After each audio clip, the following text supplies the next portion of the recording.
এবার আসেন আল্লাহ এই ভোটের ব্যাপারে কি নিয়ম নির্দেশ দিয়েছেন।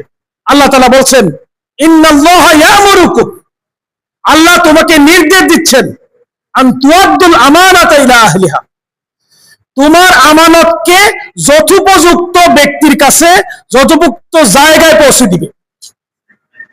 আল্লাহ তোমার কাছে যে আমানত দিয়েছেন সে আমানত কোথায় দিবে? যেখানে সেখানে না, যিনি এটার উপযুক্ত তার কাছে দিবে। ভোট এটাকে বলা হয় পবিত্র আমানত। ভোট এটা আপনার পক্ষ থেকে একটা রায়, একটা মতামত। এই মতামতের যে সুযোগ, এই সুযোগটা আল্লাহর পক্ষ থেকে আমাদের জন্য কি? আমানত। কি আমানত? এই আমানত যথাযথ জায়গায় পৌঁছে দেওয়ার জন্য আল্লাহ নির্দেশ দিয়েছেন। যদি না পৌঁছে দেই, আমরা জানি মুনাফিকের লক্ষণ হলো তিনটা, কোন হাদিসে আসছে চারটা। তো তিনটা যদি ধরি, তিনটার মধ্যে একটা হলো কি? আমানতের খেয়ানত করা। যদি আমি আমানতের খেয়ানত করি, ভোট কি? আমি আবার বলছি, ভোট কি? আমানত। আমি যদি এই আমানতের খেয়ানত করি, তাহলে আমার পরিচয় হবে আমি একজন মুনাফিক। হাদিসে অন্য জায়গায় আসছে, লা ঈমানা লিমান লা আমানাতা লাহু, যে ব্যক্তি ইমানদার হিসেবে পরিচয় দিতে চায় তার আমানতদারিতা থাকতে হবে। আর যদি আমানতদারিতা না থাকে, তার মধ্যে ঈমান থাকবে। তাহলে আমার আমানত ভোট, এই ভোট নামক আমানত আমি কার কাছে পৌঁছাবো, কার কাছে দিব, সেটার উপর নির্ভর করছে আমি মুনাফিক হব নাকি ইমানদার হব।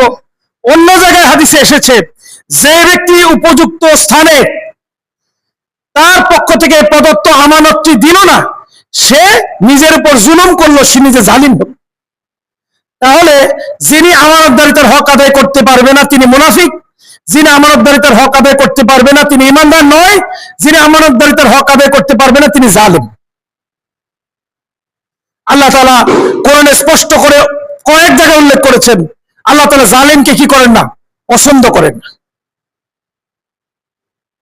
সম্মানিত উপস্থিতি, আমরা আমার এই ভোট নামক আমানত হক আদায় করে উপযুক্ত ব্যক্তির কাছে যদি পৌঁছাইতে না পারি, তাহলে আল্লাহ শাস্তির কথাও বলছে।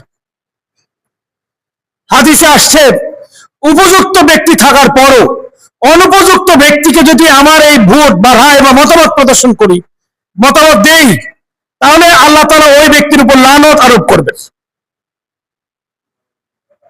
সম্মানিত উপস্থিতি, গত 53টি বছর আমরা বুঝে না বুঝে, জেনে না জেনে, বাপে এই মার্কা করতো, ছেলেও এই মার্কা করে,